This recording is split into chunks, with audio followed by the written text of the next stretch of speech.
Muito bem, o que esse texto nos apresenta? Em primeiro lugar, esse texto nos apresenta a história de um homem que tinha uma fé robusta. Guarde isso. Esse texto é a história de um homem que tinha uma fé robusta, uma fé grande, uma fé forte, um homem com profunda convicção a respeito de quem era Cristo. E embora ele fosse cego, ele enxergava o que os outros não viam. Veja, quando Jesus passou por ali e aquele Bartimeu estava do lado de fora, provável daquela grande multidão, ele estava sentado à beira do caminho. O versículo 47 diz que ele ficou sabendo, ele ouviu que era Jesus, o Nazareno. Muito bem, sabe o que significa esta nomenclatura, Jesus, o Nazareno? Essa era uma chacota que era usada na Palestina, tanto na Judeia quanto na Galileia, para ridicularizar Jesus Cristo. E por que isso era usado para ridicularizar Jesus Cristo? Porque Jesus dizia que ele mesmo era o Filho de Deus, ele veio de uma região muito pobre, de Belém, e ele estava realizando o seu ministério ali de 3 anos em Nazaré, mas antes disso ele passou 30 anos como uma pessoa desconhecida, numa pequena vila, naquelas regiões ali. E não só isso, mas quando ele se declarou ser o Filho de Deus, declarou a sua linhagem, declarou que ele era da linhagem de Davi, ele estava dizendo que ele era o Messias. Muito bem, ele dizia ser o Filho de Deus, ele dizia ser o Rei dos Reis, ele dizia ser o Salvador. E sabe o que o povo da Judeia e da Galileia dizia que ele era? Esse é o Jesus, o Nazareno. Seriam mesmo dizendo assim: esse é o Jesus lá, o pé rapado, o pobre, o fraco. Ele é o Jesus desse povinho aí de Nazaré. Era isso. E essa era a visão que os romanos tinham, que os judeus praticantes do judaísmo tinham a respeito de Jesus. Jesus o Nazareno. Isso não era um elogio, muito pelo contrário. Isso era usar a região onde Jesus nasceu, a pobreza dessa região, a humildade dessa região, a fraqueza dessa região, para adjetivar Cristo. Esse é o Jesus, mas não é o Jesus do céu, não é o Jesus da linhagem de Davi, não é o Jesus Filho de Deus. Esse é o Jesus lá de Nazaré. Bartimeu, que era cego, ouviu dizer que o Jesus de Nazaré, ridicularizado por todos, estava passando por ali, que tinha uma multidão em volta dele. E então este Bartimeu, que era cego, mas de cegueira no coração ele não tinha nada, ele começou a gritar: Jesus, Filho de Davi, tem compaixão de mim. Esta era a fé de Bartimeu, uma fé robusta. Diziam que Jesus era lá de Nazaré, ele não, ele dizia: Jesus, Filho de Davi. Sabe o que significa essa expressão, Jesus, Filho de Davi? Significa Jesus, o Salvador, o Messias, aquele prometido a Davi, aquele prometido a Adão e Eva, aquele que viria para esmagar a cabeça da serpente, aquele que viria para libertar o povo, aquele que viria para introduzir o reino de Deus, aquele que viria para cessar o reino dos homens e iniciar o reino dos céus. Este é Jesus, Filho de Davi. Quando ele dizia isso, ele dizia: olha, nenhum outro rei houve melhor do que Davi, mas agora chegou aquele que é infinitamente superior a Davi. E então, quando o cego Bartimeu estava gritando à beira do caminho: Jesus, Filho de Davi, ele diferenciava de todo outro clamor que Jesus poderia ouvir naquela região, daquela multidão e das pessoas à beira do caminho, porque para a maioria Jesus não passava de o Jesus Nazareno, mas para aquele homem cheio de fé, Jesus era o Messias, era o Salvador. Nós vivemos numa época em que as pessoas todas falam alguma coisa de Jesus, mas na maioria dos casos, para a maioria das pessoas, Jesus continua sendo o Jesus Nazareno. O Jesus lá do interior da Palestina, o Jesus que deu bons conselhos, o Jesus que tem uma história de altruísmo. E ainda hoje, para poucas pessoas, Jesus é o Filho de Davi, Jesus é o Messias prometido do Antigo Testamento. Mas para este homem não, este homem com um coração cheio de fé, ele conseguia, pelos olhos da fé, enxergar Jesus de uma forma muito mais verdadeira do que aqueles homens que enxergavam com os olhos humanos, mas eram cegos no coração. A pergunta para nós que esta mensagem, desta gritaria de Bartimeu deixa, é o seguinte: quem é Jesus para você? Porque a sua fé tem a ver com isso. Se Jesus para você é o filho de Davi, é o rei dos reis, é o Senhor dos senhores, é o Messias prometido, é o Salvador, então você tem fé de fato no coração. Se Jesus para você é um Jesus histórico, é um grande filósofo, é um homem bem entendido, é um grande sábio, é um mestre judeu, se Jesus para você é o Jesus de Nazaré, então falta-lhe fé. E a mensagem desse texto para nós é que nós precisamos ter uma fé robusta, como a fé de Bartimeu. O versículo 47 e 48 diz que ele continuou gritando, e muitos o repreendiam, e muitos falavam para que ele se calasse. Muitas pessoas se queixavam daquela gritaria dele, mas quanto mais se queixavam, mais ele gritava. E então o versículo 48 para mim conta uma outra característica de Bartimeu. Ele não só tinha uma fé robusta e enxergava aquilo que os outros não enxergavam, apesar dele ser cego, mas ele era um homem de uma perseverança implacável. Ele não parava. Tentavam fazer com que ele se calasse, mas ele não se calava. Tentavam fazer com que ele emudecesse, mas ele não emudecia. Ele continuava gritando, ele continuava falando, ele continuava pedindo, buscando a atenção do Senhor Jesus. E então a lição que eu aprendo no versículo 48 é que não dá para seguir a Jesus, não dá para buscar ao Senhor Jesus, se eu for uma pessoa que desisto ao menor sinal de obstáculo, ao menor sinal de repreensão, ao menor sinal de retenção, de alguma coisa que venha se colocar entre eu e o Senhor, ou entre o Senhor e mim. Bartimeu não era assim. Imagine a situação, aquele povo todo. Bom, a multidão era composta primeiro pelos discípulos, os 12, ao redor de Jesus. Juntamente com eles vinham as mulheres que assistiam Jesus, e junto com elas vinham seus familiares.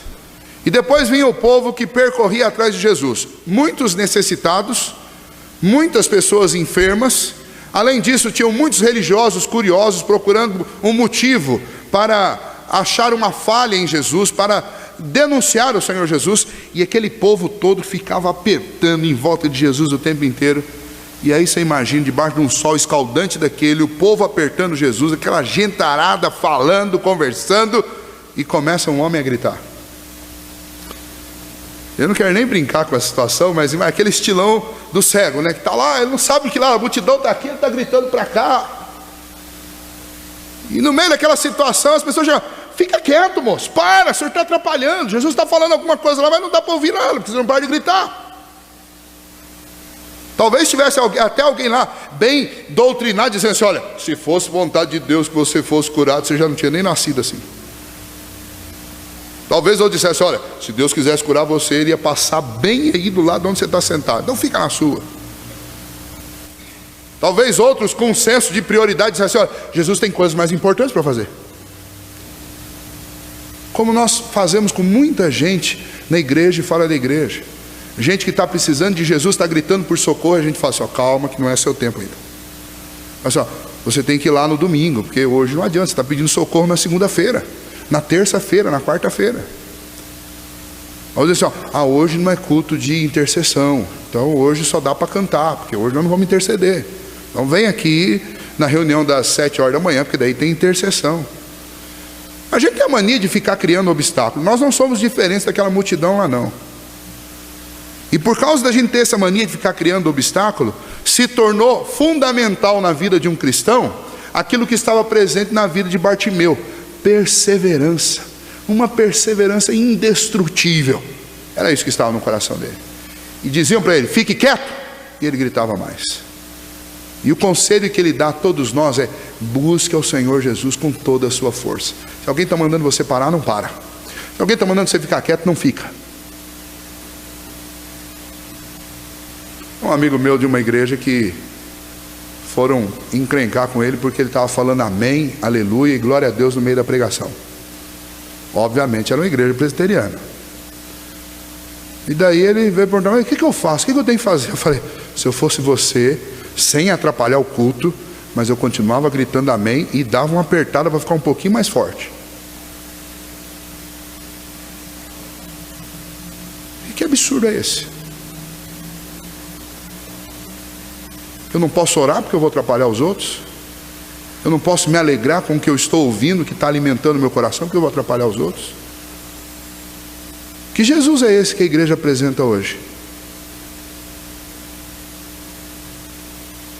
Que se incomoda com um amém no meio da pregação? Mas nós vivemos nesse tempo dessa religiosidade fajuta, que fica criando obstáculo para as pessoas servirem a Cristo, para as pessoas buscarem a Deus. Olha, Bartimeu, graças a Deus, ele tinha no coração uma perseverança indestrutível, senão ele tinha abandonado aquilo ali e tinha largado tudo. Mas ele, cheio de fé e cheio de perseverança, continuou gritando: Jesus, filho de Davi, tem compaixão de mim. Nós não sabemos, aqui no texto aparece que ele gritou 2 vezes, mas não foi isso, com certeza não foi. Provavelmente ele ficou gritando aí talvez até horas, mas ele gritou, até que chegou um momento em que Jesus atendeu ao chamado dele, ouviu a voz dele. E Jesus disse: olha, quem é esse que está me gritando aí, está falando, o que está acontecendo? Jesus disse: chame-o, traga-o aqui. E aí, os cidadãos que eram obstáculo antes, chegaram e falaram: ô rapaz, tem bom ânimo, Jesus chamou você. Provavelmente eram os mesmos que estavam mandando ele ficar quietinho agora. Ficou todo mundo contente com ele, porque Jesus chamou. Aí, imagine a alegria desse homem saber, Jesus o ouviu. Quero que você lembre o seguinte: Jesus estava descendo para Jerusalém para ser crucificado. Imagine como estava o coração e a mente de Jesus. Mas ainda assim ele decidiu parar para atender alguém que estava necessitado e que estava buscando. E então eles trazem Bartimeu até Jesus.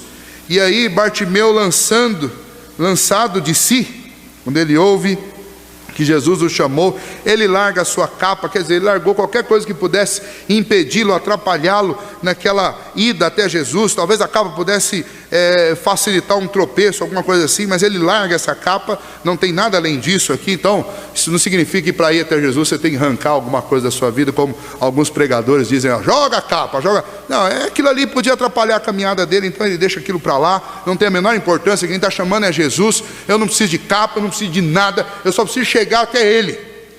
E levantando-se de um salto, e foi ter com Jesus.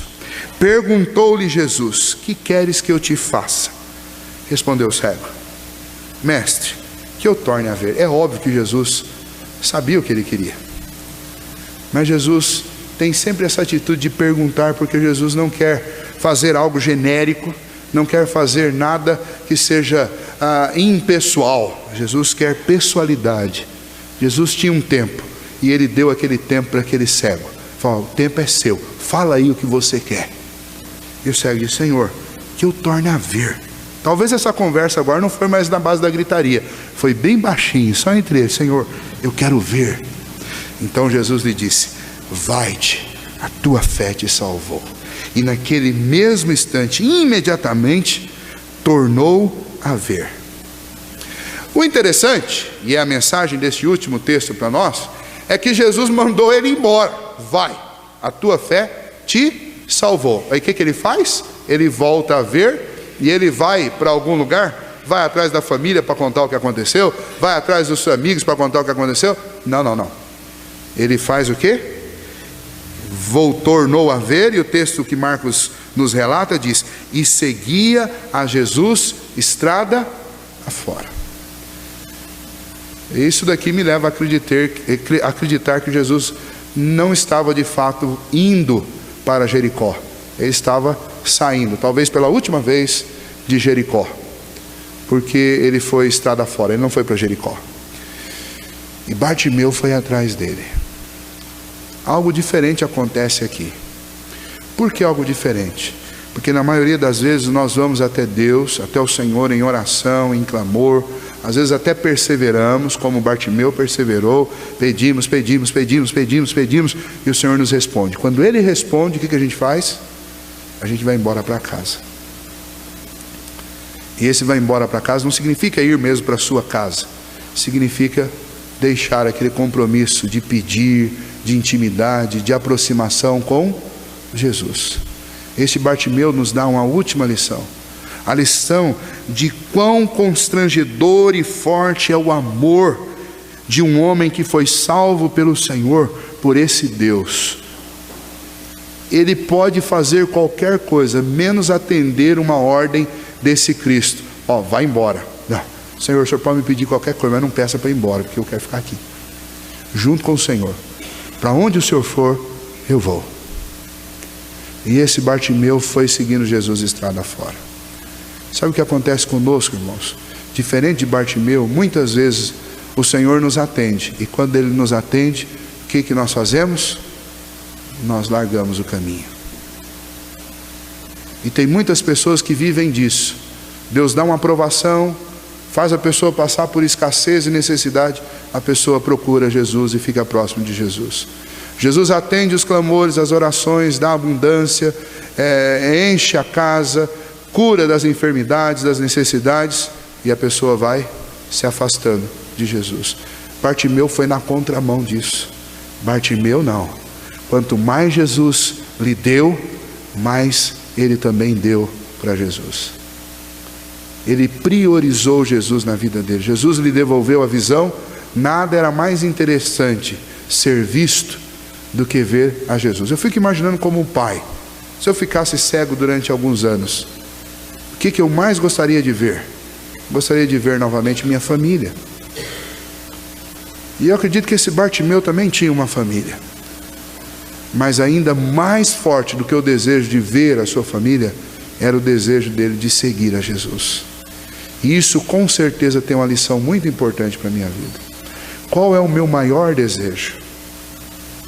E uma música que eu cresci ouvindo e cantando, que é uma música que falava a respeito do céu, que um dia, quando eu estiver no céu, lá verei meus irmãos, lá verei minha mãe, lá verei meu pai, lá verei Isaac e Jacó, mas acima de tudo isso, o que eu quero ver é a face do meu Senhor Jesus.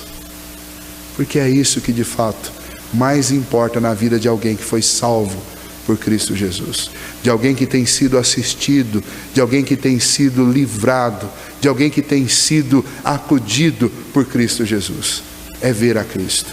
Então gostaria de deixar esta mensagem aqui do último milagre público de Jesus, encerrando este capítulo 10 com os irmãos, com estes 3 exemplos maravilhosos. Um exemplo de uma fé robusta, que era capaz de enxergar aquilo que os outros que tinham bons olhos não enxergavam.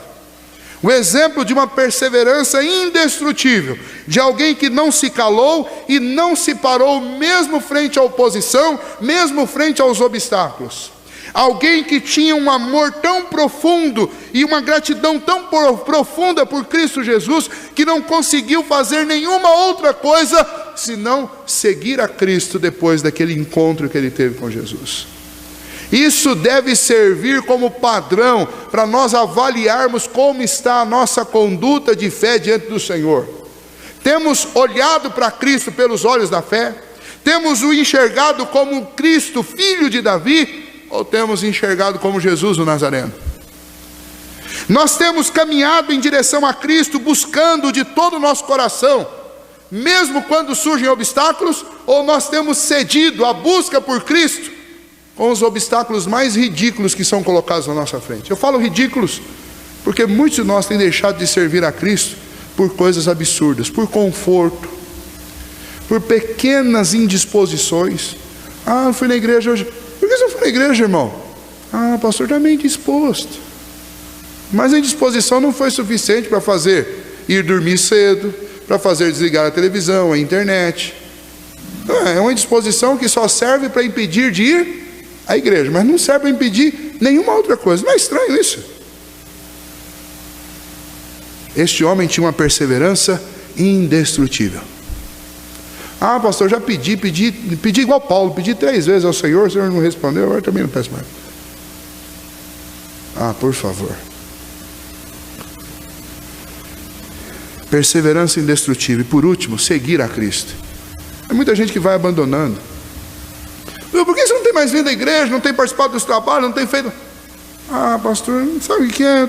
Meio assim deslocado. O fulano falou um negócio que eu não gostei. Não tem mais cargo nenhum. Então o que você recebeu do Senhor Jesus, pode ser comparado com essas coisas que você está passando aí? Nós recebemos de Jesus uma nova vida. Nós recebemos a esperança da glória, a certeza da salvação. Cristo Jesus subiu naquela cruz, no meu e no seu lugar, e agora eu tento achar motivo para justificar o meu não envolvimento com as coisas de Cristo. Olha, isso é um absurdo. E Bartimeu dá um exemplo disso. Nem a boa notícia que ele tinha para contar para a sua família, para os seus amigos, nada disso era mais importante naquela hora. Naquele momento, seguir a Cristo era o mais importante. Não só naquele momento, mas provavelmente para o resto da vida dele, seguir a Cristo era o mais importante, era a maior prioridade. E ele fez isso. E provavelmente ele aproveitou bem aquela última semana de Jesus Cristo. E talvez depois ele ficou pensando muitas vezes: se eu não grito naquele dia, não ia ter outra oportunidade. Talvez o dia de você gritar seja hoje: Jesus, filho de Davi, tem compaixão de mim. Não espere para amanhã, porque talvez você não tenha tempo para isso. Bartimeu gritou quando ele teve a oportunidade. Teve fé, perseverança e depois desprendimento para seguir a Cristo. Que Deus nos ajude a desfrutarmos também destas bênçãos, deste caráter vibrante de um cristão apaixonado por Jesus. Fé, perseverança e comprometimento em segui-lo por onde quer que ele fosse. Vamos ficar em pé, nós vamos orar.